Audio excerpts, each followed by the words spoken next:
Inflation is always a monetary phenomenon, and now we have even more evidence that the post-pandemic inflation surge was caused by a massive increase in money supply. In a recent report by the Bank of International Settlements by Dr.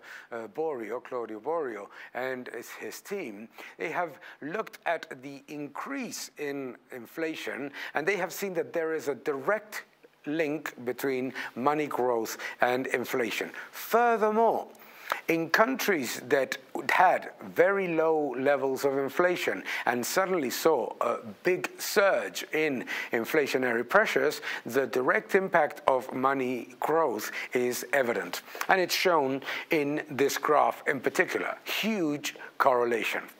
It's important to remember this because there is no such thing as cost-push inflation.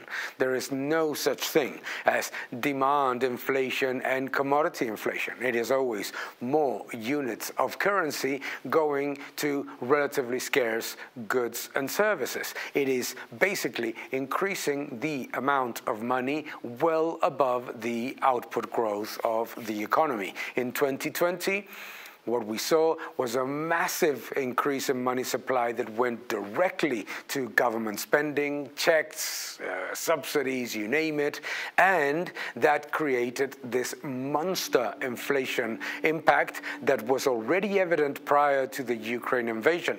And let's remember, the Ukraine invasion, now we have the commodity prices, energy and food commodity prices below the pre-Ukraine war levels, and inflation continues to be elevated. In fact, core inflation continues to rise. So ultimately, all prices do not rise in unison if it's not because of a force which is monetary.